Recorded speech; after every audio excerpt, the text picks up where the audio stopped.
అందరికీ నమస్కారం. మానవ జీవితాలలో అత్యంత ఆదర్శనీయమైనటువంటిది శ్రీరామాయణం. ఆ విధంగా ఆ రామాయణంలో ఎన్నో ధర్మాలు ఉన్నాయి. వాటిని పాటించడం, ముందుకు పోవడం అనేది చాలా అవసరం. ఇంకో విషయం ఏంటంటే, ఇప్పుడున్న మనుషులకి ఆపదలు కానీ ఏదైనా వచ్చినప్పుడు శ్రీరామరక్ష అంటుంటారు. ఆ విధంగా శ్రీరాముల వారి ఈ అఖండ భజన చేయడం అనేది సంతోషకరమైన విషయం. Okay, thank you. రామాయణం సారాంశం ఎత్తుకున్నా ప్రతి ఒక్కటి మోటివేషనే. ఎక్కడ ఎత్తుకున్నా తండ్రి మాట జవదాటని కొడుకు, అన్న మాట జవదాటని తమ్ముడు, రాముడి మీద భక్తి ఉన్నటువంటి హనుమంతుడు. రామాయణం మొత్తం ఎక్కడ చేసుకున్నా కూడా ప్రతి ఒక్కటి అంటే రావణాసుడు లాంటి ఒక వినాశనం అయిపోయినటువంటి ఏది ఎత్తుకున్నా కూడా రామాయణం సారాంశం మొత్తం ఏదో ఒక మోటివేషన్తో నిండి ఉంటుంది. ఆ రామాయణాన్ని మనం కరెక్ట్గా కానీ ఫాలో అయితే అంటే మన జీవితమే మారిపోతుంది. అదేవిధంగా ఈ విధంగా చేయడం జరుగుతుంది. ఆ రామాయణ సారాంశం మొత్తం వాల్మీకి రచించడం కానీ ఇదంతా దైవానుగ్రహం అది. ఓకే, జై శ్రీరామ్, జై శ్రీరామ్, జై శ్రీరామ్, జై శ్రీరామ్. అందరికీ నమస్కారం. నిన్న ఈరోజు 24 గంటల పాటు అఖండ భజన శ్రీరామణ స్మరణతో పటేల్ నగర్ గ్రామం మొత్తం మారు మురోగింది.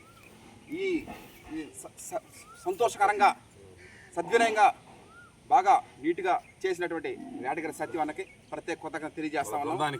బృందానికి ఆ టీం మెంబర్స్కి ఇప్పుడు ఏదైనా సరే ఒక టీం మెంబర్స్ లాగా రాముల వారి దేవాలయంలో పటేల్ నగర్ గ్రామం శ్రీ విడవలూరు మండలం శ్రీ పొట్టి శ్రీరాములు నెల్లూరు జిల్లాలో అఖండ భజన మనం ప్రారంభించడం జరిగింది. ఇది ఒక సంతోషకరంగా ఇది ముగిసింది. సహాయ సహకారాలు అందించిన ప్రతి ఒక్కరికి పేరున ప్రత్యేక కృతజ్ఞతలు తెలియజేస్తా ఉన్నాను.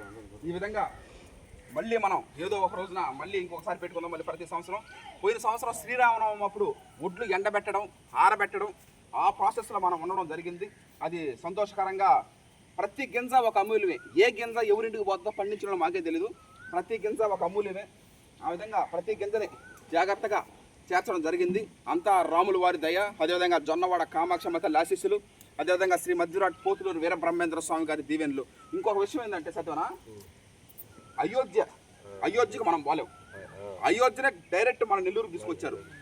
అది కూడా ఈరోజు కానీ రేపు కానీ అది కూడా దర్శించుకొని మనం అంటే అయోధ్యకే మన పోలేం కానీ అయోధ్యనే మన నెల్లూరు తీసుకురావడం జరిగింది. ఆ సెట్ వేసి అవన్నీ ఏ విధంగా అయితే అయోధ్యలో రాములు వారు, సీతాదేవి, అదేవిధంగా ఆంజనేయ స్వామి, లక్ష్మణ వాళ్ళందరూ కలిసి ఉంటారో ఆ విధంగానే ఈ సెట్ ఆడ వేయడం జరిగింది. నెల్లూరు సెట్లో మనం కూడా ఆడకు పోయి దర్శించుకొని సంతోషకరంగా ఆనందంగా సాగాలని ప్రతి ఒక్కరు కుటుంబ సభ్యులు ఆనందంగా సంతోషంగా ఉండాలని కోరుకుంటూ ఒక ప్రకృతి రత్నగా, ఒక యువ రైతుగా, ఒక రైస్ మిల్లర్గా, ఒక పుస్తక రచయితగా అన్నీ కోరుకోవడం జరుగుతూ ఉంది. ఇంకొకటి ఏంటంటే పటేల్ నగర్ గ్రామంలో ఇంకొక 3 రోజుల్లో మన వరి సాగు ప్రారంభం అవుతుంది.